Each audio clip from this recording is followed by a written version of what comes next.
건물이 있다고 유세 떨지 마. 형님께 죽지 말고 가서 빗자루나 들어.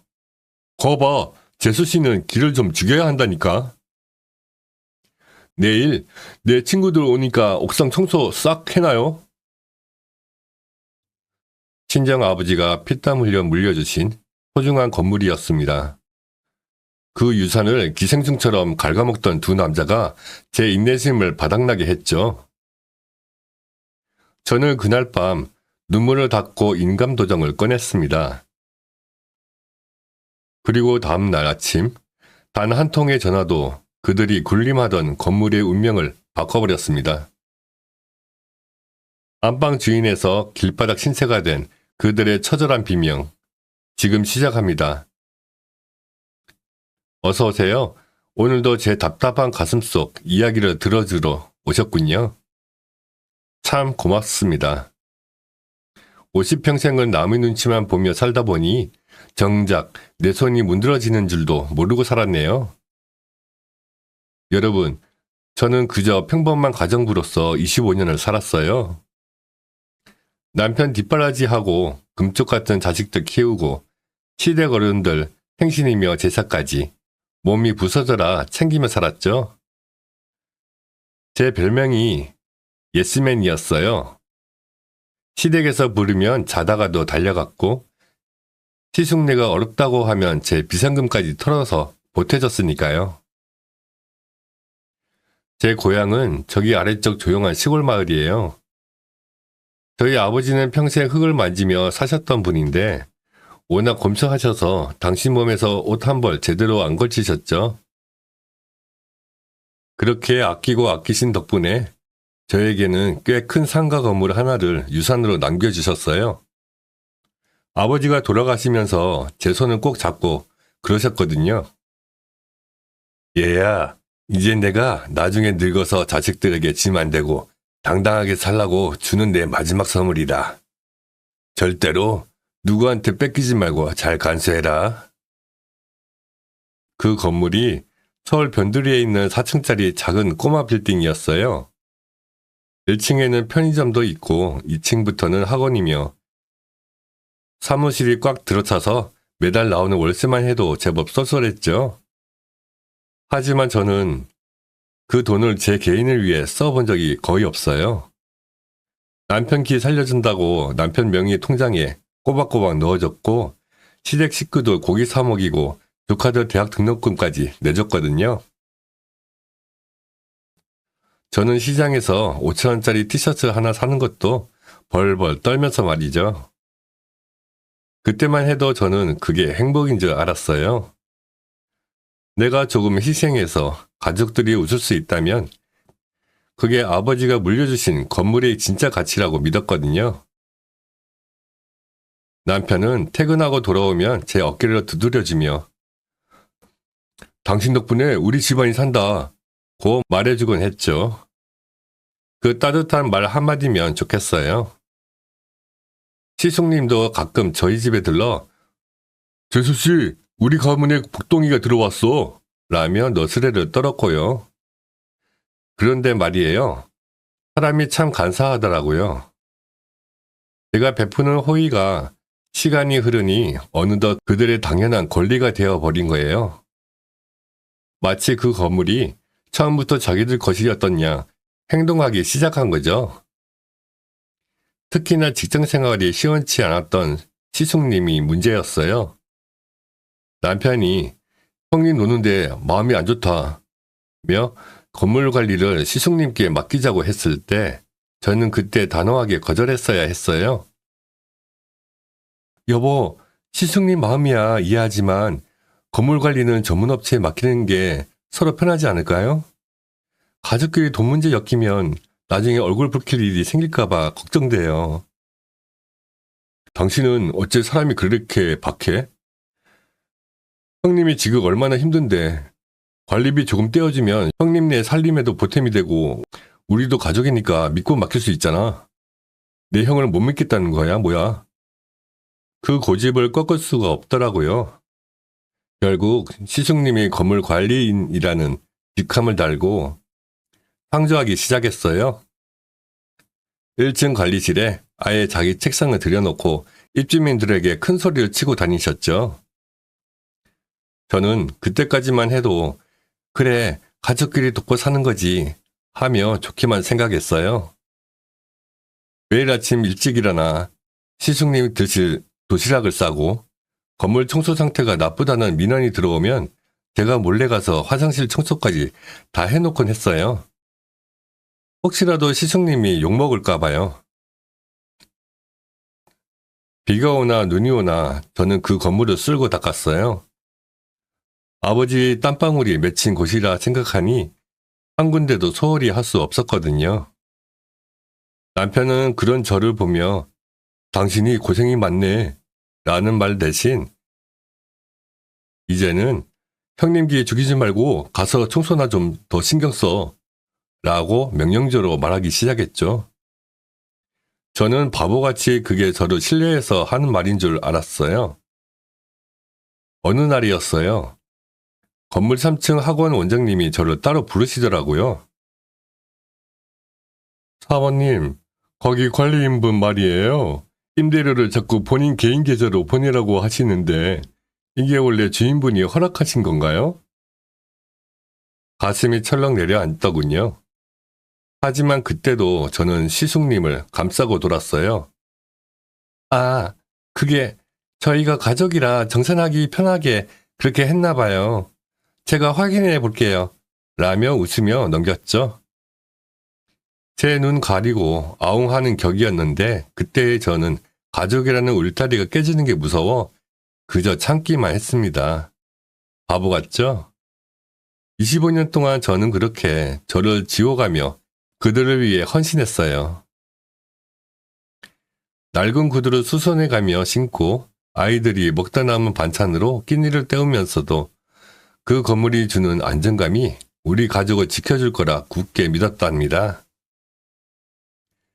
하지만 그 믿음이 얼마나 처참하게 짓밟힐지 그때는 꿈에도 상상하지 못했어요. 제 불행은 그렇게 평화로운 척 위장된 일상 속에서 이미 독버섯처럼 피어나고 있었던 겁니다. 그렇게 제가 제 몸 바쳐 충실히 살아가던 어느 날이었어요. 평소처럼 건물 화장실에 비누랑 휴지를 채워 넣으려고 들렀는데 관리실 안에서 시숙님이 친구들하고 거하게 술판을 벌이고 있는 게 아니겠어요? 낮부터 술 냄새가 진동을 하는데 그 안에서 오가는 대화 내용이 제 귀를 의심케 했죠. 야, 내가 말했잖아. 이 건물 그거 사실상 내 거야. 내 동생이 나한테 정권을 다 줬어. 재수 씨는 그냥 명의만 빌려준 바지 사장이나 다름없다니까? 진짜야? 그래도 건물주 사모님인데 기세가 좀 등등하지 않아? 유세는 무슨 유세? 걔는 우리 집안 덕에 서울 와서 사람 노릇하고 사는 거야. 아버지가 물려준 건물이면 뭐해? 관리할 줄 알아, 채무를 알아. 내가 여기서 떡하니 버티고 있으니까 건물이 굴러가는 거지. 걔는 그냥 시키는 대로 청소나 하고 밥이나 해오면 되는 존재야. 심장이 덜컥 내려앉더라고요. 제가 그동안 가족이라고 믿고 챙겼던 세월이 한꺼번에 부정당하는 기분이었죠. 도저히 참을 수가 없어서 문을 벌컥 열고 들어갔어요. 시숙님, 지금 뭐라고 하셨어요? 제가 시키는 대로 청소나 하는 사람이라고요? 어떻게 말씀을 그렇게 하세요? 아니, 재수씨, 문을 예의도 없이 쾅쾅 열고 들어와? 지금 내가 손님들하고 중요한 얘기 중인 거 안 보여? 그리고 틀린 말 했어? 내가 여기 관리 안 하면 임대인들 다 도망가. 재수씨가 뭘 한다고 그래? 중요한 얘기가 술판 벌이면서 제 험담하는 건가요? 그리고 임대료를 왜 시숙님이 개인 계좌로 받아요? 그건 엄연히 제 재산이에요. 이거 봐라. 이제 와서 건물주 행세야? 야, 동생한테 전화해. 재수씨가 나한테 와서 행패 부린다고. 당장 전화하라고. 결국 시숙님은 그 자리에서 제 남편에게 전화를 걸어 고래고래 소리를 질렀어요. 제가 시숙님을 무시하고 손님들 앞에서 면박을 줬다면서 말이죠. 저는 남편이 오면 당연히 제 편을 들어줄 줄 알았어요.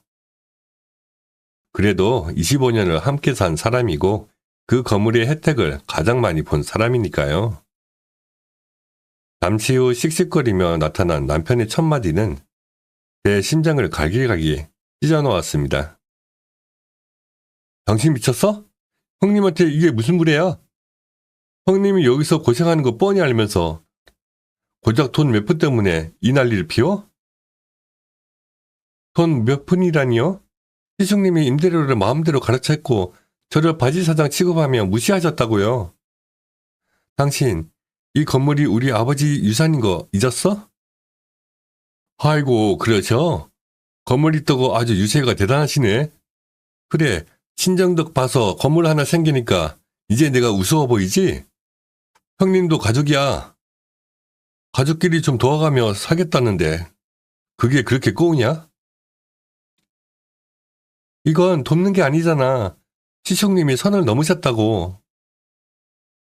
그렇게 꼬우면 당신이 직접 관리해. 형님 내쫓고 당신이 직접 빗자루 들고 쓰레기 치고 변기 뚫으라고. 할 수 있어? 못하잖아. 능력도 없는 게 명의만 가졌으면 고마운 줄 알고 가만히 있어. 한 번만 더 형님한테 대들면 나도 가만 안 있을 줄 알아. 남편은 시숙님을 다독이며 술집으로 데리고 나가버렸고 텅 빈 관리실에 홀로 남겨진 저는 바닥에 주저앉아 엉엉 울었습니다.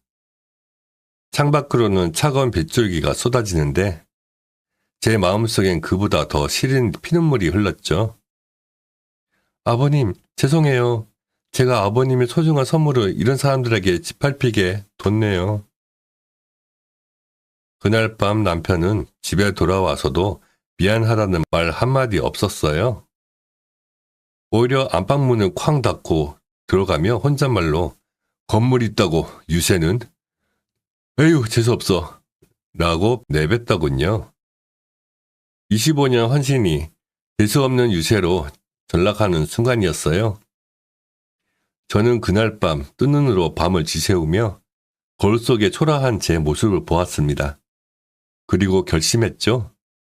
이 지옥 같은 배은망덕의 고리를 내 손으로 직접 끊어버리겠다고요. 그날 밤의 수치심은 시작에 불과했어요. 다음날 아침 퉁퉁 부은 눈으로 거실에 나갔더니 시숙님이 아예 자기 집 안방인 양 소파에 대자로 드러누워 있더군요. 남편은 옆에서 과일을 깎아 바치며 비위를 마치고 있었고요.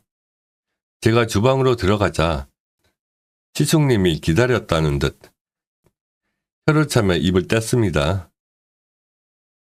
어이 재수씨, 어제 일은 내가 형님답게 넓은 마음으로 이해해 주기로 했어. 대신 조건이 있어. 건물 관리비 비중을 좀 높여야겠어.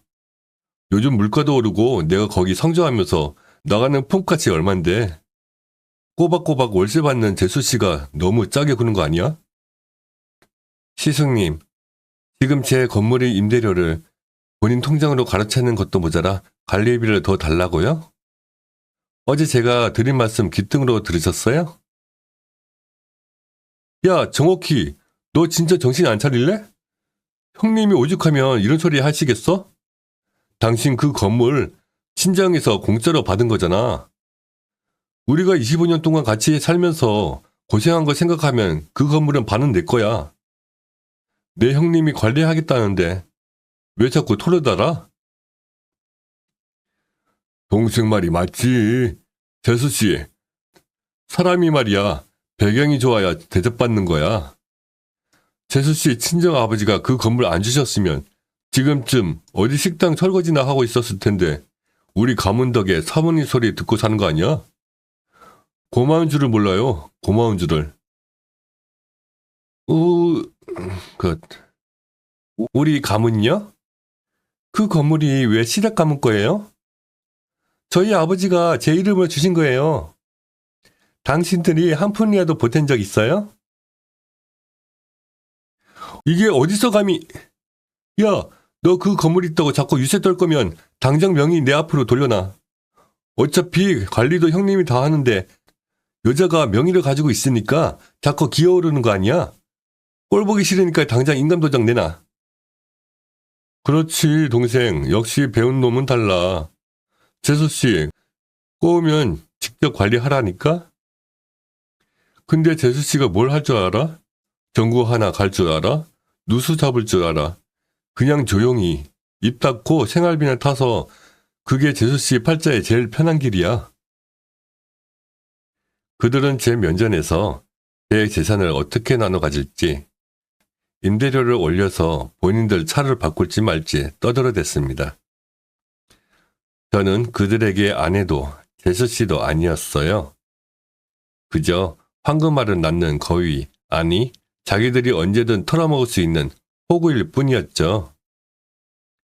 심지어 시숙님은 제 허락도 없이 2층 빈 사무실에서 본인 친구를 공짜로 입주시키겠다는 사실까지 당당하게 밝혔습니다.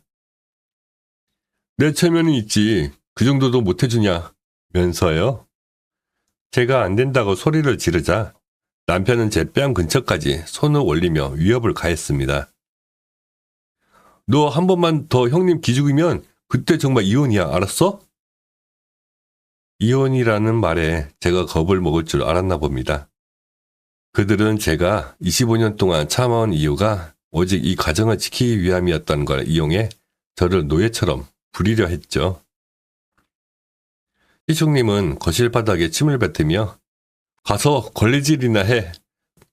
건물주 유세 떨 시간에 집구석 청소나 똑바로 하라고 라며 비웃었습니다. 그 순간 제 머릿속에서 무언가 툭 끊어지는 소리가 났습니다. 저들을 인간으로 대접했던 제 자비심이 완전히 사라진 순간이었죠. 그래, 당신들이 그렇게 원하는 대로 해줄게. 꼬우면 내가 직접 관리하라고 했지? 그 관리의 끝이 뭔지 똑똑히 보여주마. 저는 아무 말 없이 안방으로 들어가 문을 잠갔습니다. 밖에서는 거 봐, 저러면 금방 기죽는다니까? 하며 낄낄거리는 두 남자의 웃음소리가 들려왔습니다. 저는 떨리는 손으로 변호사 친구에게 전화를 걸었습니다. 영수가, 나 결심했어. 그 건물 당장 팔아버릴 거야. 그리고 이 지옥 같은 집구석도 정리할 거다. 지금 바로 만나자. 친구를 만나러 나가는 길에도 남편과 시숙의 조롱은 멈추지 않았어요. 거실 소파에 거만하게 앉아 TV를 보던 남편이 신발을 신는 제 뒷모습을 보더니 혀를 끌끌 차더군요. 왜? 어디 가서 또 친정 식구들한테 일러 바치게? 가서 말해라. 건물이 아깝다고 형님 구박한다고 부끄러운 줄 알아야지, 사람이. 재수씨, 나갈 때 관리실 들러서 커피 믹스 한 박스만 사다 놔. 손님들 오는데 대접할 게 없잖아.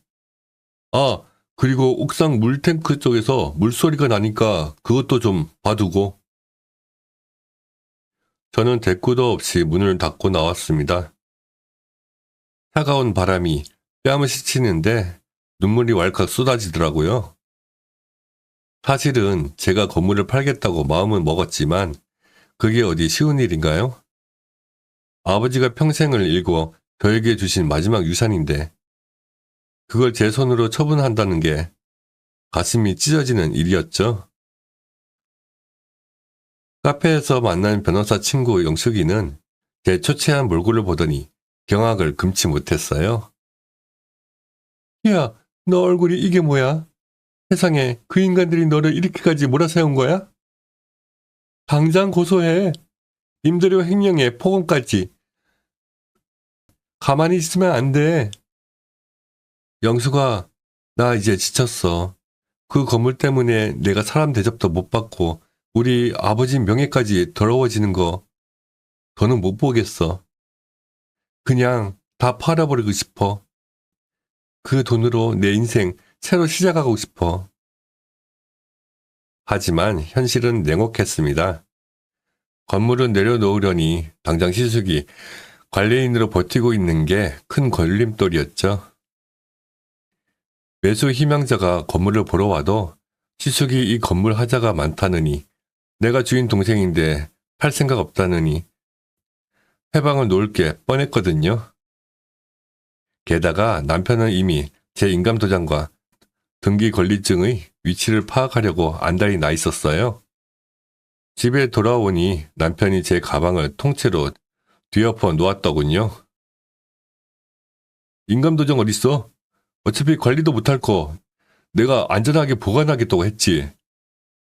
당신 같은 여자가 가지고 있다가 사기라도 당하면 어쩔 거야? 당장 내놔. 당신 지금 뭐 하는 짓이야? 내 가방을 왜 뒤져? 이게 어디서 눈을 부릅떠? 야, 너 어제부터 기어오르는 게 심하다. 건물 있다고 유세 떨 거면 이 집에서 나가. 내 집에서 내 밥 먹고 살면서 어디 주인 행세야? 그의 말에 심장이 멎는 것 같았어요. 25년 동안 이 집을 가꾸고 본인의 뒷바라지를 하며 건물의 수익으로 이 모든 생활을 유지해온 게 저인데 이제 와서 내 집에서 나가라니요. 남편은 제가 갈 곳이 없다고 확신하는 모양이었습니다. 친정 부모님은 돌아가셨고 형제들도 멀리 살고 있으니 제가 꼼짝없이 당할 수밖에 없다고 생각한 거죠. 그날 밤 저는 화장실 바닥에 앉아 소리 죽여 울었습니다.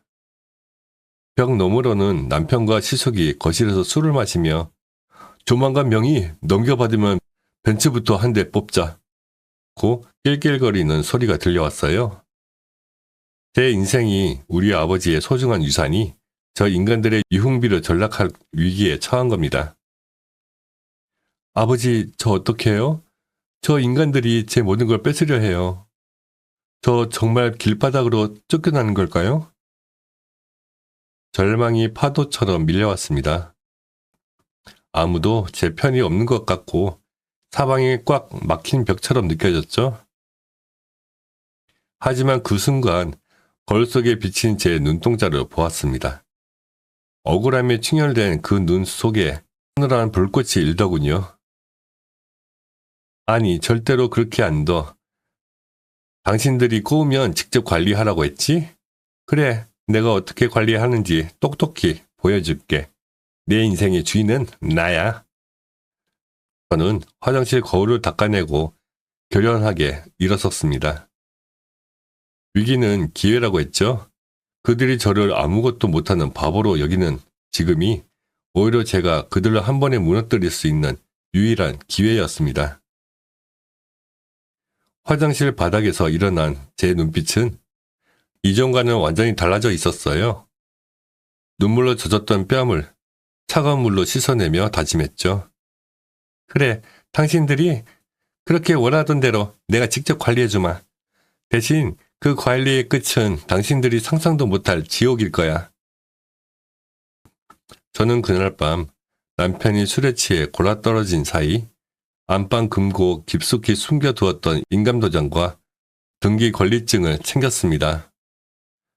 그리고 거실에서 코를 골며 자고 있는 시숙의 주머니에서 건물 마스터키 뭉치까지 조용히 회수했죠. 손이 덜덜 떨렸지만 아버지가 남겨주신 마지막 자존심을 지켜야 한다는 생각뿐이었어요. 다음날 아침 일찍 저는 변호사 친구 영석이의 소개로 급매물을 전문으로 취급하는 신뢰할 만한 부동산 중개인을 만났습니다. 사모님, 이 정도 위치에 이 수익률이면 아까워서 어떻게 파시려고요? 시세보다 조금만 낮춰도 당장 사겠다는 사람 줄을 섰습니다. 돈이 문제가 아니에요. 오늘 안에 계약서 쓰고 잔금 일부라도 바로 받을 수 있는 확실한 매수자를 찾아주세요. 대신 조건이 있어요. 명의 이전은 최대한 빨리 진행하고 현재 관리인이라고 사칭하는 사람을 즉각 퇴거시켜야 한다는 내용을 계약서에 명시해 주세요. 중개인은 제 간절함과 단호함을 읽었는지 곧바로 평소 빌딩 투자를 전문으로 하는 자산가에게 연락을 취했습니다. 운이 좋게도 그분은 이 건물을 예전부터 눈여겨보고 있었고 시세보다 5% 낮은 금액에 당일 계약을 하겠다고 나섰습니다. 계약서에 도장을 찍는 순간 제 손끝이 미세하게 떨렸어요. 아버지가 물려주신 건물이 남의 손으로 넘어가는 게 가슴 아팠지만 저 기생충 같은 인간들에게 뺏기는 것보다는 100배, 1000배는 나은 선택이었으니까요. 계약금과 중도금 일부가 제 통장으로 입금되는 알림소리가 들리는 순간 제 마음속 응어리가 조금씩 풀리는 기분이었습니다. 계약을 마치고 돌아오는 길 저는 곧바로 이사업체에 전화를 걸었습니다. 그리고 휴대폰 번호도 새로 바꿨어요. 집으로 돌아가니 남편은 어제 술이 덜 깼는지 부스스한 얼굴로 소리를 지르더군요. 야, 정옥희, 너 어디 갔다 이제 와? 형님 배고프시다는데 아침상도 안 차리고 뭐 하는 거야? 빨리 찌개나 끓여. 아침은 당신이 직접 차려 드세요. 아, 시숙님도요. 뭐? 너 지금 짐 싸냐? 쉬어하는 거야? 갈 데도 없는 게 어디서 짐을 싸? 갈 데가 왜 없어? 내가 내 발로 나가는 건데 당신이 그랬지? 꼬우면 내가 직접 관리하라고. 그래서 내가 아주 확실하게 관리했어. 결과는 내일 아침이면 알게 될 거야. 남편은 코웃음을 치며 그래, 나가서 고생 좀 해봐야 정신 차리지 라며 비웃었지만 저는 그 비웃음이 비명으로 바뀔 내일이 기다려질 뿐이었어요. 저는 그 길로 예약해둔 오피스텔로 짐을 옮겼습니다. 25년 동안 이 집의 모든 것을 책임졌던 제 흔적들이 사라지는 데는 채 3시간도 걸리지 않더군요. 그리고 마지막으로 남편과 시숙의 단톡방에 짧은 메시지 하나를 남겼습니다. 건물 매매 완료됐고 새 주인님이 내일 아침 9시에 건물로 갈 거야. 시숙님 짐 빼두세요. 아, 당신 짐은 집 대문 앞에 내놨으니 알아서 가져가. 저는 휴대폰 전원을 껐습니다. 인생에서 가장 길고 짧았던 하루가 저물어 가고 있었죠. 아버지, 이제 시작이에요. 저들을 어떻게 무너뜨리는지 지켜봐 주세요. 다음날 아침 9시 서울 하늘은 눈이 부실 정도로 푸르렀지만 남편과 시숙의 인생에는 날벼락 같은 먹구름이 드리워졌습니다. 저는 일찌감치 대기해둔 이삿짐 센터 직원들과 함께 살던 집 대문 앞으로 향했어요. 남편은 제가 보낸 메시지를 술주정이나 허풍으로 생각했는지 대문 밖으로 쫓겨난 제 가방들을 보며 집안에서 소리를 지르고 있더군요. 야, 정옥희, 너 미쳤어? 내 옷가지들을 왜 마당에 던져놔? 당장 안 들어와? 아직 상황 파악이 안 돼? 이 집 내 명의로 된 전세금 내가 다 빼서 정리했어. 집주인한테 오늘 오전 중에 도어락 비밀번호 바꾼다고 통보했으니까 남은 짐들은 10분 안에 안 들고 나가면 다 쓰레기장에 버릴 거야. 뭐? 전세금을 빼? 내가 무슨 권리로? 무슨 권리냐니?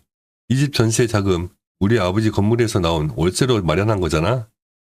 당신이 한 푼이라도 보탰어? 꼬우면 당신이 직접 집 구해서 살라니까?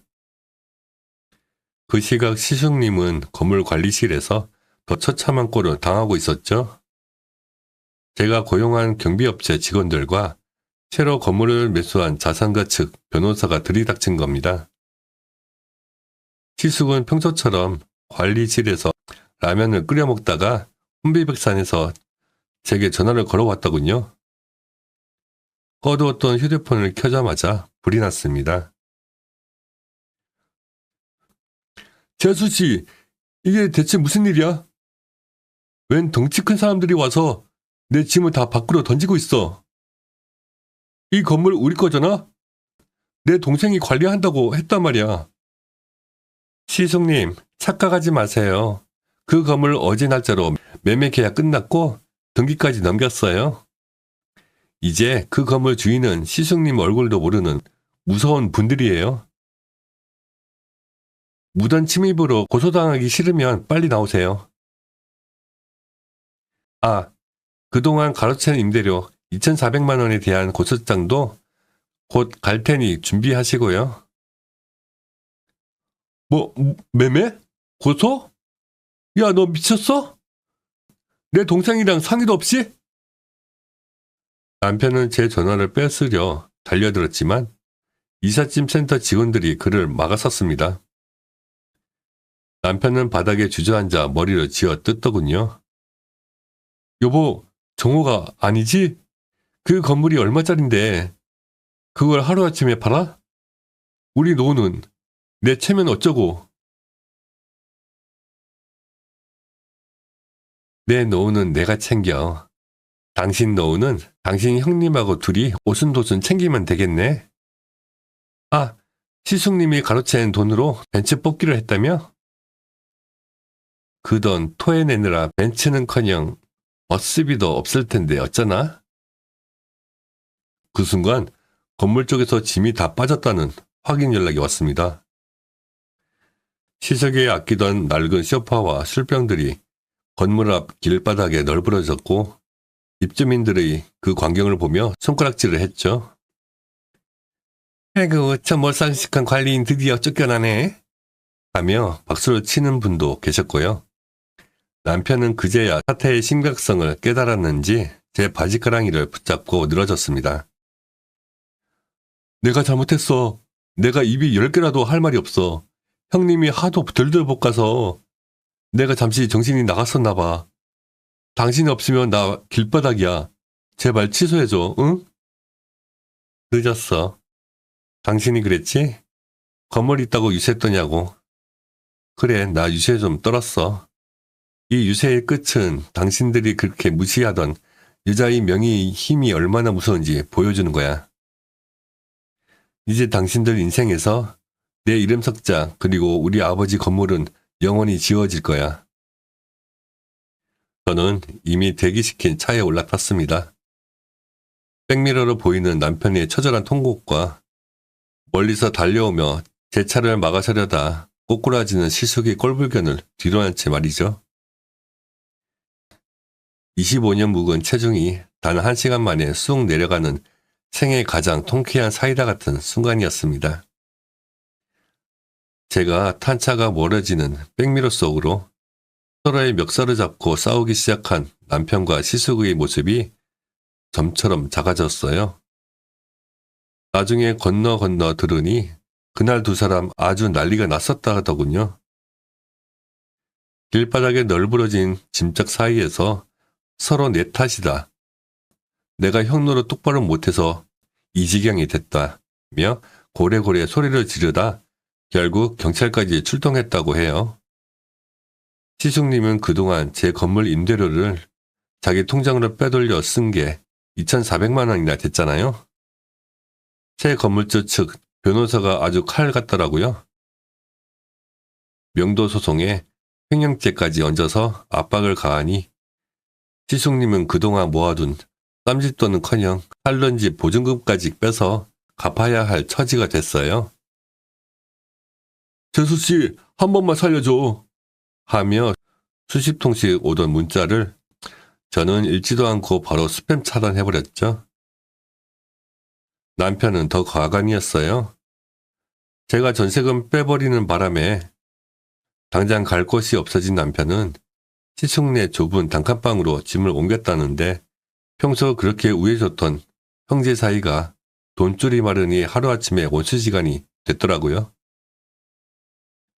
여보, 나 지금 형님이랑 매일 싸워. 형님은 나보고 식충이라 그러고 나는 형님 때문에 내 인생 망했다고 소리 지르고 우리 지옥이야. 제발 한 번만 기회를 줘. 나 아침마다 당신이 해준 따뜻한 국이 너무 그리워. 그리운 건 국이 아니라 공짜로 들어오던 월세겠지. 당신이 그랬잖아. 꼬우면 내가 직접 관리하라고. 나 지금 너무 관리 잘하고 있어. 내 인생, 내 돈, 내 시간. 이제야 비로소 주인 대접받으며 살고 있거든. 남편은 시숙과 함께 살며 막노동판을 전전한다는 소식이 들려왔어요. 평생 손에 물 한 방울 안 묻히고 내 건물 덕에 호의호식 하던 사람이 떼약볕 아래서 벽돌로 나르려니 몸이 버텨나겠어요? 게다가 시숙님은 도박비까지 들통나서 사채업자들에게 쫓기는 신세가 됐다니 정말 인간응보라는 말이 딱 맞죠. 그들은 안방 주인인 줄 알았겠지만 사실은 제 아버지가 남겨주신 과실을 훔쳐먹던 도둑들이었을 뿐이에요. 주인인 제가 문을 잠그고 열쇠를 던져버리니 그저 비바람 치는 길바닥으로 나왔는 게 당연한 수순 아니겠어요? 저는 그 건물 판돈으로 공기 좋은 곳에 작은 집 하나 짓고 남은 돈은 연금처럼 나오게 잘 굴리고 있어요. 아침마다 남편 눈치 안 보고 시숙님 도시락 안 싸도 되는 이 일상이 얼마나 달콤한지 모릅니다. 아버지가 하늘에서 보셔도 잘했다 우리 딸 하며 박수 쳐주실 것 같아요. 자, 이렇게 해서 제 파란만장했던 인생 역전 이야기가 끝이 났네요. 1시간 동안 제 하소연을 묵묵히 들어주셔서 정말 감사합니다. 이야기를 마치고 나니 가슴속에 맺혀 있던 응어리가 싹 씻겨 내려가는 기분이에요. 여러분, 제가 이 긴 이야기를 통해 꼭 드리고 싶은 말씀이 있어요. 우리는 흔히 가족이니까 내가 참으면 평화로우니까 라는 생각으로 스스로를 깎아내리며 살곤 하죠. 저도 25년을 그렇게 살았어요. 하지만 내가 나를 귀하게 여기지 않으면 남들은 절대로 나를 대접해주지 않더라고요. 호의가 계속되면 권리인 줄 안다는 말, 그게 남의 집 이야기가 아니라 바로 우리 집 이야기가 될 수 있다는 걸 저는 뼈저리게 느꼈습니다. 혹시 지금 이 순간에도 시댁 눈치 보느라 남편 기 살려주느라 정작 본인의 마음은 피멍에 들고 있는 분 계신가요? 착한 아내, 현숙한 며느리라는 굴레에 갇혀서 소중한 당신의 인생을 낭비하지 마세요. 아버지가 저에게 건물을 남겨주신 건 그 건물을 지키라는 뜻이 아니라 그 건물로 제 존엄을 지키라는 뜻이었음을 이제야 깨달았습니다. 세상에 당연한 희생은 없습니다. 내가 베푸는 친절을 비아냥으로 되돌려주는 사람들에게는 제가 보여준 것처럼 아주 차갑고 단호한 관리가 필요해요. 그게 남편이든 시숙이든 그 누구든 말이죠. 내 인생의 운전대를 남에게 맡기지 마세요. 꼬우면 내가 직접 운전하고 꼬우면 내가 직접 내 재산 관리하며 사는 게 맞습니다. 이제 저는 아침마다 눈을 뜨면 나 자신에게 먼저 물어봐요. 희야, 오늘 넌 뭘 하고 싶니? 라고요. 누군가의 찌개를 끓이기 위해서가 아니라 오직 저를 위해 물을 끓이고 차를 마시는 이 소박한 시간이 저에게는 그 어떤 빌딩보다 값진 보물입니다. 시청자 여러분, 여러분도 각자의 인생에서 건물주가 되시길 바랍니다. 돈이 많아서가 아니라 내 마음의 주인, 내 자존심의 주인이 되어 당당하게 사셨으면 좋겠어요. 오늘 밤은 걱정 근심 다 내려놓으시고 부디 편안하고 따뜻한 잠자리 되시길 빌게요. 여러분의 앞날에 사이다처럼 톡 쏘는 시원하고 행복한 일들만 가득하시길 저 정옥이가 진심으로 응원하겠습니다. 긴 시간 함께 해주셔서 정말 고맙습니다. 건강하세요.